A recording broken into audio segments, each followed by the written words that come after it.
मध्य प्रदेश में रेत माफियाओं ने सरकार की नाक के नीचे ही घोटाला कर दिया और कथित अफसरों को इसकी भनक तक नहीं लगी।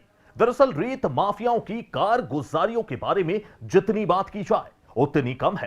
ताजा मामला प्रदेश के पन्ना और सतना जिले का है, जहां फर्जी ईटीपी और तकनीक का सहारा लेकर माफिया लंबे समय से अवैध खनन व रेत परिवहन में लिप्त पाए जा रहे हैं। मध्य प्रदेश में खनिज घोटाला। खनिज माफिया ने बनाया फर्जी खनिज पोर्टल, जनरेट कर रहे फर्जी ईटीपी, फर्जी क्यूआर कोड से करते हैं गुमराह। पुलिस व मैदानी अमले को कर रहे गुमराह। खनिज विभाग के खनिज पोर्टल में नहीं दर्ज होती इसकी जानकारी। पहुंचा रहे हैं सरकारी खजाने को लाखों का नुकसान। खनिज विभाग का अब तक का सबसे बड़ा घोटाला। पन्ना से जनरेट हो रही थी फर्जी ईटीपी, फर्जी पोर्टल और क्यूआर कोड से पुलिस को चकमा। साइबर सेल करेगी पूरे मामले की जांच। खनिज मंत्री के जिले में ही सबसे बड़ा घोटाला। रेत खनन बहुत बड़ा अवैध कारोबार। सतना जिले के खनिज विभाग ने 3 अगस्त को रेत से भरे जिन 2 ट्रकों को पकड़ा था, उन्हें यूरेका माइंस एंड मिनरल्स के नाम पर पन्ना जिले के बहेरा रेत के स्टॉक से भरा गया था। हैरानी की बात यह है कि खनिज विभाग के पोर्टल ने पन्ना जिले के ईटीपी जनरेट करने पर रोक लगा रखी है। इसीलिए इसी रेत के स्टॉक करने वाली फर्म के नाम से फर्जी पोर्टल बनाकर ईटीपी जनरेट की गई थी। इसके लिए बकायदा रेत माफिया ने फर्जी पोर्टल भी तैयार किया था। प्रदेश स्तर के अनोखे फर्जीवाड़े का खुलासा तब हुआ जब सतना खनिज विभाग ने ट्रांजिट पास के क्यूआर कोड को अपनी माइनिंग के पोर्टल पर स्कैन किया। इसके बाद ट्रांजिट पास उस पोर्टल के गेटवे में ले गया, जो मध्य प्रदेश सरकार के खनिज विभाग का है ही नहीं। इस फर्जी पोर्टल और इससे जनरेट क्यूआर कोड से पुलिस व मैदानी अमले को रेत माफिया लंबे समय से आसानी से गुमराह कर रहे थे। 3 तारीख को हम रूटीन जांच के दौरान नागौर क्षेत्र में हमने 2 गाड़ियां पकड़ी। जब ड्राइवर से हमने उसमें भरे खनिज रेत के बारे में रॉयल्टी पर्ची की मांग की तो उसने कहा कि उसके पास में नहीं है। हमारे विभाग में चूंकि ऑनलाइन पोर्टल चलती है जिसमें गाड़ी नंबर और परिवहन की तारीख डालने से ऑनलाइन ये पुष्टि हो सकती है कि जो परिवहन किया जा रहा खनिज उसको रॉयल्टी पर्ची मिली है कि नहीं।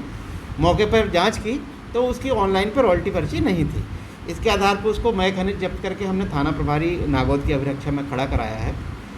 दूसरे दिन मोटर मालिक जो है वो कार्यालय में उपस्थित होकर एक दस्तावेज देता है जिसमें जो रॉयल्टी पर्ची जैसा ही था हूबहू जो हमारे ई खनिज पोर्टल से निकलती है कि सब मेरे ड्राइवर के पास ये पर्ची थी और मौके पर वो दिखा नहीं पाया। हो सकता है हमने सोचा कि ये ड्राइवर नहीं दिखा पाया हो, तो हमने फिर से ऑनलाइन पोर्टल पे वेरीफाई किया। हमारी पोर्टल में तब भी वो पर्ची नहीं दिख रही थी। जो ई खनिज पोर्टल से जो रॉयल्टी पर्ची जारी होती है उसमें क्यूआर कोड स्कैन होता है जिसमें मैनिपुलेशन करना संभव नहीं है। जो मोटर मालिक ने हमने जो पर्ची दी थी उसको हमने क्यूआर कोड स्कैन किया तो वो एक डमी सर्वर पे ले जाता है और जिसके माध्यम से वो उस पर्ची को वैलिड बताते हैं। विभागीय पोर्टल में आज की डेट में भी वो पर्ची कहीं पर शो नहीं हो रही है, जबकि वो दस्तावेज जो प्रस्तुत किया है वो कहीं ना कहीं फोर्जरी करके बनाया गया है और जो डमी पोर्टल के माध्यम से उस पर्ची को वैलिड बताने का प्रयास किया जा रहा है। क्योंकि विभागीय तौर पे हम लोग ये रेगुलर जांच करते हैं, इसलिए हमें इसकी बारीकी मालूम थी। इसका दुरुपयोग करते हुए निश्चित तौर पे दूसरे विभाग है, पुलिस है, राजस्व है या अन्य विभाग के लोग भ्रमित हो सकते हैं और उस पर्ची को वैलिड मान के उस वाहन को अवैध परिवहन में संलिप्त नहीं मानेंगे। तो ऐसे प्रकरण में कलेक्टर साहब ने इसको बहुत गंभीरता से संज्ञान में लिया है और उन दोनों वाहन मालिकों और वाहन चालक और जहाँ से ये खनिज आ रहा है उनके तीनों के खिलाफ में थाना नागौद में फोर्जरी का प्रकरण पंजीबद्ध और साइबर क्राइम का प्रकरण पंजीबद्ध करने के लिए आदेश दिए। अब इसका सच जानने के लिए शुरू हुई जांच के दौरान सतना के खनिज महकमे को यह भी पता चला कि जिस खदान से रश्मित मल्होत्रा रेत निकालकर डंप कर रहा है, उस खदान को बंद करने का आवेदन विभाग को दिया जा चुका है। बड़ा सवाल यह भी है कि जब खदान सरकारी तौर पर बंद है, तो फिर मल्होत्रा आखिर किसकी शाह पर खदान से रेत की चोरी कर रहा था। मध्य प्रदेश के इस सबसे बड़े खनिज घोटाले का मामला उजागर होने के बाद अब खनिज विभाग में हड़कंप मच गया है। एक तरफ जहां खनिज विभाग अपने स्तर पर जांच कर रहा है, वहीं पुलिस ने भी गहन जांच की बात कही है।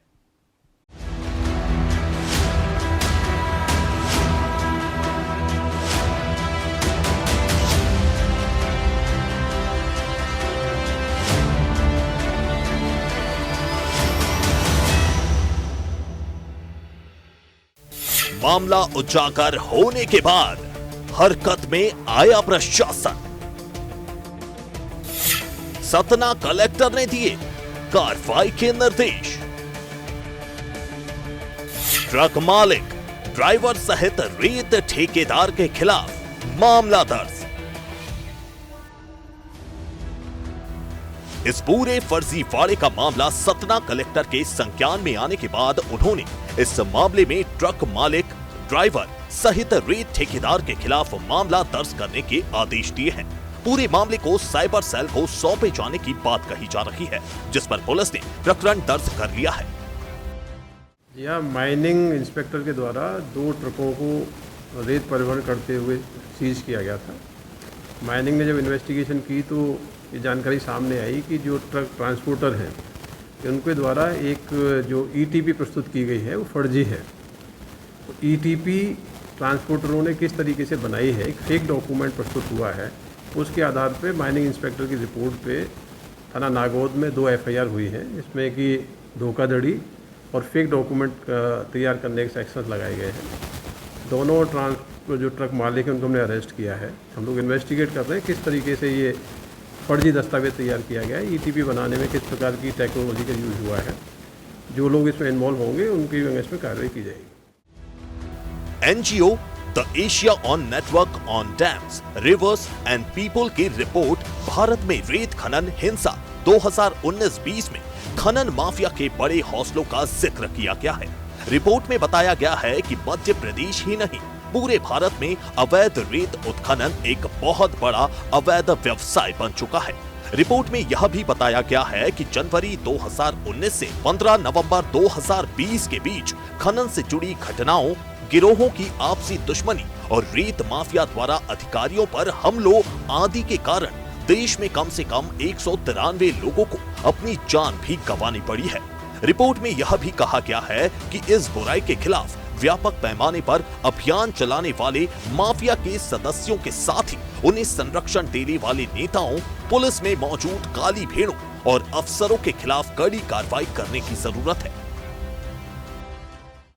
सबसे बड़ी हैरानी की बात यह है कि यह बड़ा घोटाला मध्य प्रदेश में खनिज मंत्री ब्रजेंद्र सिंह के गृह जिले पन्ना में उजागर हुआ है। खनिज विभाग इस मामले में धोखाधड़ी का मुकदमा दर्ज करा चुका है। इस पूरे मामले में अगर निष्पक्ष जांच होगी तो प्रदेश का सबसे बड़ा घोटाला सामने आएगा। कई सफेदपोश रेत माफियाओं के चेहरे बेनकाब होंगे। ऐसे फर्जी पोर्टल्स के जरिए अन्य जिले में भी रॉयल्टी चोरी का बड़ा खुलासा हो सकता है। एमओ सतना ने 2 ट्रक पकड़े, जिसके कि वो भी माइनिंग डिपार्टमेंट ने पकड़े और एक वैधानिक प्रक्रिया के तहत, रेगुलर जांच के तहत उन्होंने पकड़ा है। उसमें जो उसने बाद में अपनी ईटीपी जो प्रोड्यूस की वो गलत थी, जिसकी साइबर क्राइम नागौद में केस रजिस्टर्ड हुआ है। उस पर हमारे माइनिंग ऑफिसर ने सतना ने उसमें केस रजिस्टर्ड किया है और हमने भी यहाँ से एक टीम उसकी जांच के लिए भेजी थी स्टेट लेवल से। उसमें कार्रवाई हो रही है और जो भी चीज़ें आएंगी उस पर कड़ी कार्रवाई होगी। पुनरावृत्ति न हो इसके लिए आप क्या करेंगे? हम लोग इसका माइनिंग उत्खनन के अवैध उत्खनन को लेके ना हो, इसके लिए हमारे माननीय मुख्यमंत्री जी ने एक कमेटी गठित की है, जिस पे हम लोग बैठक कर रहे हैं। उसमें हम लोग पोर्टल और ऐप की और एक RFID टैग की भी बात कर रहे हैं और दूसरे स्टेट में भी क्या प्रक्रिया फॉलो कर रहे हैं, उन सब को लेके एक विधिवत हम लोग कोई उसमें नीतिगत फैसला लेने वाले हैं, जिससे कि इस तरह के मामले कहीं पे भी, चाहे अवैध उत्खनन के हो, अवैध परिवहन के हो, अवैध भंडारण के हो, सब पे हम कड़ी कार्रवाई। रेत माफिया हावी है सर। हमें तो नहीं लगता माफिया किस शब्द को उपयोग कर रहे हैं, कौन है माफिया। सही करने वाले जो है, जो ठेका पैसा देते हैं वो काम कर रहे हैं, रॉयल्टी दे रहे हैं। जो गलत काम करते हैं उस पर कार्रवाई हो रही है। यदि आज भी यदि फर्जी टीपी की कोई बात पकड़ी गई है तो हमारी माइनिंग वालों ने पकड़ी है, तो हम लोग लगातार काम कर रहे हैं।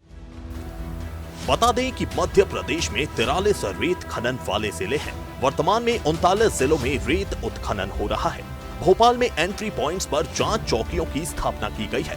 इन चौकियों पर खनिज, राजस्व, वन, कृषि उपज मंडी, ग्राम पंचायत सचिव, पंचायत समन्वयक अधिकारी और पुलिस विभागों का अमला 3 शिफ्टों में कार्यरत है।